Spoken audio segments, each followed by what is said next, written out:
धामी सरकार में बनाए गए दायित्वधारियों के मानदेय और सुविधाओं को लेकर जारी किए गए आदेश के बाद सियासत गर्मा गई है। कांग्रेस ने दायित्वधारियों को दिए जाने वाले वेतन भत्तों पर धामी सरकार को घेरा है। कांग्रेस ने कहा कि उत्तराखंड पर पहले ही 80,000 करोड़ से ज्यादा का कर्ज है। इसके बाद भाजपा सरकार प्रदेश पर दायित्वधारियों का बोझ लाद रही है। राज्य की धामी सरकार ने दायित्वधारियों का मानदेय और विभिन्न भत्ते बढ़ाने का जो निर्णय लिया है वो राज्य की बिगड़ी हुई आर्थिक व्यवस्था के ऊपर एक और चोट है। प्रदेश के ऊपर पहले ही 80,000 करोड़ रुपए का कर्जा चढ़ा हुआ है। प्रत्येक नागरिक के ऊपर 65,000 रुपया कर्जा इस राज्य के अंदर है।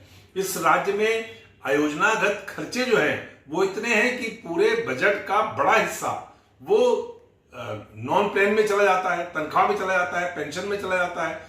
और अब ऊपर से आपने दायित्वधारियों का 2.25 लाख रुपया एक दायित्वधारी 2.25 लाख रुपए का, यानी कि 8 उपनल कर्मचारियों की तनख्वाह के बराबर एक दायित्वधारी पर खर्चा होगा। ये राज्य की जनता के साथ अन्याय है। रोल बैक करना चाहिए, सरकार को अपना निर्णय वापस लेना चाहिए। दायित्वधारियों को जो सुविधाएं पहले मिल रही थी उन्हीं को जारी रखना। वहीं बीजेपी का कहना है कि दायित्वधारियों को मिलने वाली सुविधा पहले से चली आ रही व्यवस्था के तहत है। सरकार ने इसमें कुछ नया नहीं किया है। कैसे से देखते हैं?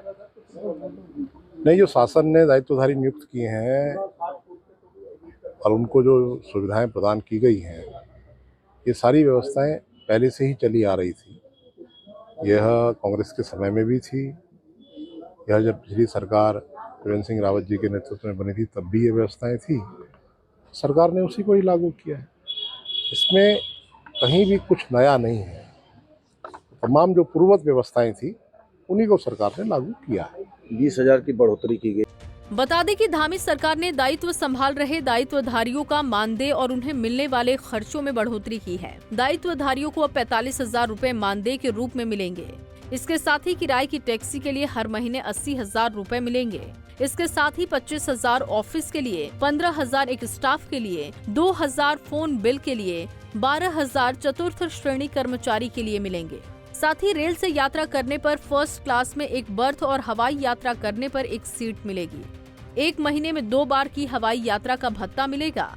यात्राओं के दौरान किसी किराए या बिजली के बिल भुगतान किए बिना सर्किट हाउस या अन्य सरकारी निरीक्षण भवन में ठहरने की सुविधा भी दायित्वधारियों को मिलेगी।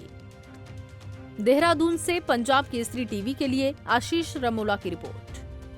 हमसे जुड़े रहने के लिए हमारे YouTube चैनल को सब्सक्राइब करें और नई वीडियो की नोटिफिकेशन के लिए बेल आइकॉन को दबाएं।